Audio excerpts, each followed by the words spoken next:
கௌதம் சீரில் இன்றைக்கி என்ன நடக்குதுன்னு பார்க்கலாம் வாங்க. எபிசோட் ரொம்ப அருமையாக இருந்துச்சுன்னே சொல்லலாம். ஸ்கிப் பண்ணாமல் ஃபுல்லோடையும் கேளுங்க. அதுக்கு முன்னாடி இந்த வீடியோ பிடிச்சிருந்துச்சுன்னா லைக் மட்டும் பாருங்கள். ரொம்ப பிடிச்சிருந்துச்சுன்னா நம்ம சேனலுக்கு வந்து சப்ஸ்கிரைப் பண்ணி கண்டினியூஸாக ஆதரவு வந்து தாங்க.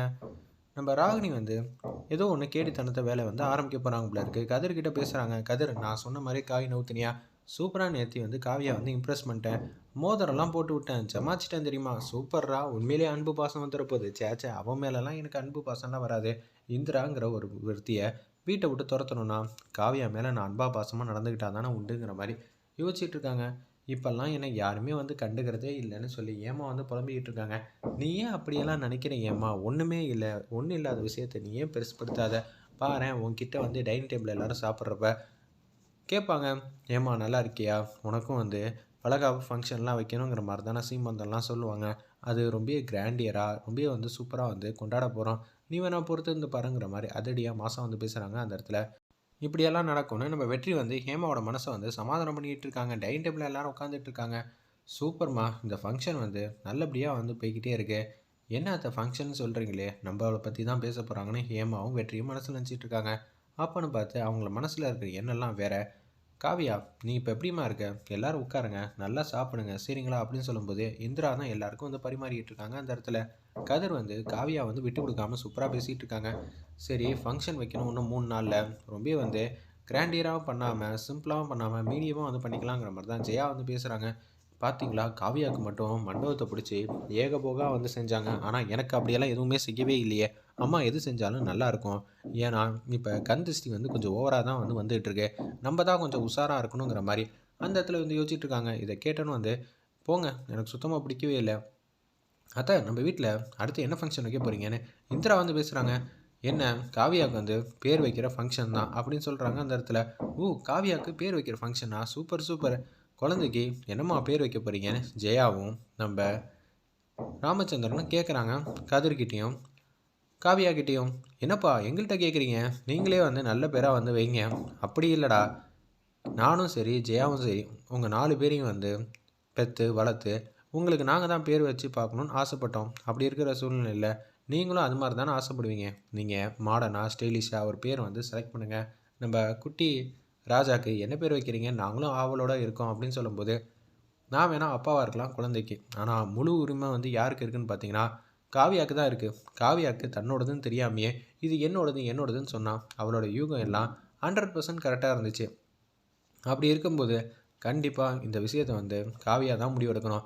அவளுக்கு தான் முழு உரிமை இருக்குது அப்படின்னு சொன்னோன்னே கடுப்பாயிட்டாங்க. நம்ம ஏமா பார்த்தீங்களா, நமக்கு தான் வந்து சீமந்தம் பண்ணுறாங்கன்னு சொல்லி யோசிச்சுட்டு இருந்தேன். இப்போ என் கூட யாருமே பேச மாட்டேங்கிறாங்க. இன்னொரு பக்கம் இந்த வீட்டில் எல்லாரும் என்னை ஒதுக்கிட்டாங்க அப்படின்னு சொல்லி ரொம்ப வேதனையோடு இருக்காங்க. அந்த இடத்துல நம்ம ஏம்மா விடுமா, அவங்ககிட்ட பேசுவாங்க. ஃபஸ்ட்டு இந்த ஃபங்க்ஷனை முடிப்போம், அடுத்தது ஒரு வாரம் கழிச்சு உனக்கு அந்த ஃபங்க்ஷனை வந்து கிராண்டாக வந்து கொண்டாடிடுவாங்க, எதுக்கும் கவலைப்படாத அப்படின்னு சொல்லிட்டு இருக்கிறப்ப, நான் பேர் இன்னும் செலக்ட் பண்ணல அப்படின்னு நம்ம கதிர் வந்து சொல்கிறாங்க. எல்லாத்தையும் வந்து காவியாகவே பார்த்துக்கிட்டோம். நான் பேர் வந்து செலக்ட் பண்ண போகிறேன் மாமா, ஆனால் அந்த பேரை வந்து நீங்கள் எல்லோரும் வந்து ஒத்துக்கணும். முதல்ல சொல்லு, பிடிச்சிருந்தா வச்சிடலாங்கிற மாதிரி இந்திராலேருந்து எல்லோரும் வந்து சொல்லிகிட்டு இருக்காங்க. அந்த இடத்துல, நான் உங்கள் பேர் தான் மாமா வைக்க போகிறேன், ராமச்சந்திரன். உடனே அவருக்கு தூக்கி வாரி போட்டுருது. என் பேராமல் வைக்க போகிறேன்? ஆமாம், குழந்தைக்கு தாத்தா பேர். காலகாலமாக வந்து இப்போல்லாம் பேரையும் மறக்கிறாங்க. அப்படி இருக்கும்போது இந்த பேர் வச்சா ஆப்டாக இருக்கும் அப்படின்னு சொல்லிட்டு இருக்காங்க. அந்த இடத்துல, ஏம்மா என் பேர்லாம் நல்லா தான் இருக்குது, இருந்தாலும் ஸ்டைலாக மாசாக ஒன்றும் இல்லையே. ராமச்சந்திரனுங்கிற பேர் வந்து சூப்பர் பேர் மாமா, கம்பீரம் இருக்குது, இந்த பேரில் கம்பீரம் இருக்குங்கிற ஃபீலிங்கை உங்களால் உணர முடியுதா இல்லையா? உணரலாம் முடியுதுமா, ஆனால் வருங்காலத்தில் வந்து இதெல்லாம் சரி வராதுமா அப்படின்னு சொல்லி நம்ம ராமச்சந்திரன் வந்து சொல்லிட்டு இருக்காங்க. இருந்தாலும் அவங்க மனசுக்கு ஃபுல்லாக அவ்வளோ சந்தோஷம். என் பேர் வைக்கணும்னு நினச்சல, சூப்பர்மா. அது மட்டும் இல்லாமல் நீ ஆரம்ப காலத்துலேருந்து உன்னோடதுன்னு சொன்னல, உன்னோட நம்பிக்கையை நான் வெகுவாக வந்து பாராட்டுறேம்மா. உன் நம்பிக்கையை உனக்கு வேறு லெவலில் வந்து முன்னேற்ற பாதைக்கு கொண்டு போகணும்.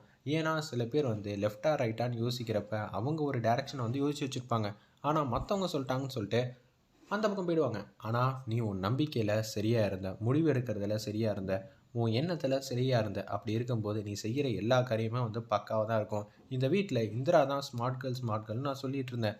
ஏன்னா அவள் ஒவ்வொரு வாட்டியும் காரியத்தை வந்து செய்கிறதெல்லாம் ரொம்ப சூப்பராக இருக்கும், ஜெயிச்சுக்கிட்டே இருந்தா. ஆனால் நீ அதை விட சூப்பராக ஒரு இடத்துக்கு வந்து போகிறோமா. ஏன்னா நீ வந்து உன் முடிவில் ஸ்ட்ராங்காக இருக்க, அதை நம்புகிற, நிச்சயம் அது கரெக்டாக அமையுது. இது மாதிரி ஒரு மருமக கிடைக்க நான் கோடியும் புண்ணியம் வந்து பெற்றிருக்கணுங்கிற மாதிரி சூப்பராக மாசாக வந்து பேசுகிறாங்க. அந்த இடத்துல நம்ம ராமச்சந்திரன் வேறு லெவலில் இருந்துச்சுன்னே சொல்லலாம் அந்த சீன்லாம். மாமா இவெல்லாம் வந்து என்ன சொல்கிறதுனே தெரியல மாமா, இவெல்லாம் ஏமாத்துவாமா, ஸ்கூலுக்கு எப்படி போனாலும் மாடர்னாக வந்து பேர் தான் வைப்பா, அந்த நெக்லஸ் பந்தயம் இருக்குல்ல அதனால தான் வந்து ஒன்று கிடக்கா ஒன்று பண்ணுறா அப்படின்னு சொல்லும்போது ராமச்சந்திரனை அசிங்கப்படுத்துகிற மாதிரி பேசிடுறாங்க. அந்த இடத்துல நம்ம ராகினி உடனே இந்திராவுக்கு வந்துச்சு பாருங்குவோம். என்ன தைரியம் இருந்தால் எங்கள் அக்காவையும் ராமச்சந்திரனையும் ஒரே மாதிரி வந்து ரொம்ப தப்பு தப்பாக பேசுவீங்க, ஏன் எங்கள் மாமா பேர் வந்து வைக்கக்கூடாதா, நீங்கள் என்ன நினச்சிக்கிட்டு இருக்கீங்க, அவர் பேரை வச்சா கம்பீரம் தானே சொன்னா, இப்போ என்றானா ஸ்கூலில் சேர்க்கும்போது வேறு பேர் வச்சிருவா, சும்மா நெக்லஸுக்காக தான் பேசுகிறேன்னு இழிவுபடுத்தி பேசுகிறீங்க. அந்த இடத்துல எங்கள் ராமச்சந்திரன் மாமாவையும் ஒரு பக்கம் காவியாவையும், ஏய் நான் என்னடி ராமச்சந்திரனை பற்றி தப்பாக பேசினேன், அவர் பேரை வைக்காமல் ஏமாற்றிட்டு நெக்லஸுக்காக வந்து இது மாதிரி பர்ஃபார்ம் பண்ணுறோன்னு சொல்லி அவரையும் அசிங்கப்படுத்துறீங்க, இப்போ காவியாவும் அசிங்கப்படுத்துறீங்களே, இது தேவையா அப்படின்னு சொன்னோன்னே, ஏய் உங்களால் ஒரே பிரச்சனை தான் எப்போ பார்த்தாலும் அப்படின்னு சொல்லி ராகினியை வெளுத்தெடுக்கிறாங்க நம்ம ஜெயாமா. ஒரு பக்கம் இந்திராவையும், சும்மானே இருக்க மாட்டியா, அவள் பேசினதெல்லாம் தப்பு தான், அது எனக்கே தெரியும், அதை சொல்கிறதுக்கு நான் இருக்கேன்ல, நீ என்னமோ வந்து முந்திரி கொட்டை மாதிரி மூக்கம் வந்து நுழைச்சிக்கிட்டு இருக்க, தேவையில்லாமல் வந்து பிரச்சனை பண்ணிகிட்டு இருக்காத. ஏய் ராகினி என்னடி நினச்சிட்டு இருக்க, காவியா வந்து சந்தோஷமாக ஆனந்தமாக அவள் கண்ணில் இருக்கிற ஹாப்பினஸ் வந்து நான் பார்க்குறேன், அவள் இது மாதிரி பேர் வைக்கிறதுக்கு நீ என்னடி ஓவராக பெர்ஃபார்ம் பண்ணிகிட்டு இருக்கேன்னு சொல்லி கண்ணாமனா திட்டிகிட்டு இருக்காங்க. ஒரு பக்கம் ஏமா வந்து சாப்பிட்டு முடிச்சுட்டு அவங்க ரூமுக்கு வந்து போகிறாங்க. என் மனசே சரியில்லைங்க அப்படின்னு சொல்லும்போது ராகினி வந்து இந்த சந்தர்ப்பத்தை பயன்படுத்திக்கிட்டு அவங்க மனசை வந்து டோட்டலாக வந்து மாற்றுறாங்க. நீ ஏன் பார்த்துக்க ஹேமா, இனிமேட்டு நான் சொல்கிறதுக்கு ஒன்றும் இல்லை அப்படின்னு சொல்லி அந்த இடத்துல அவங்க மனசை எப்படியெல்லாம் குழப்ப முடியுமோ அதே மாதிரி குழப்பி வெளில வந்துடுறாங்க. நம்ம ராகினி ஒரு பக்கம் வந்து ராகினி வந்து ஏதோ ஒரு கேவலமான திட்டம் வந்து போடுறாங்க. ஏதோ ஒரு எண்ணெயெல்லாம் ஊற்றி வச்சிடுறாங்க போல இருக்கு, மாப் போட்டுக்கிட்டு இருக்காங்க. அந்த இடத்துல நம்ம இந்திரா அப்பன்னு பார்த்து ராகினியை வச்சுருந்த திட்டத்தில் லைட்டாக வந்து ஸ்லிப் ஆகிட்டாங்க. ஏமா அந்த எண்ணெயில் வந்து கால் வச்சுட்டாங்க போல இருக்கு. அந்த இடத்துல அப்படியே கீழே வந்து உட்காந்துட்டாங்க. அப்போன்னு பார்த்து சுற்றி இருக்கிறவங்களாம் வந்து பேரதிர்ச்சியாக வந்து அக்கா அக்கான்னு சொல்லி இந்திரா போகிறாங்க, ஜெயா வந்து ஓடுறாங்க. இது எல்லாத்தையும் வந்து இந்திரா மேலே பழி போடணும் தான் அந்த இடத்துல வந்து நம்ம ராகினி வந்து முடிவு பண்ணிவிட்டு ஹேமாவையும் இந்திராவையும் நிரந்தரமாக பிரிக்கணும்னு பார்க்குறாங்க. வெயிட் பண்ணி பார்ப்போம்.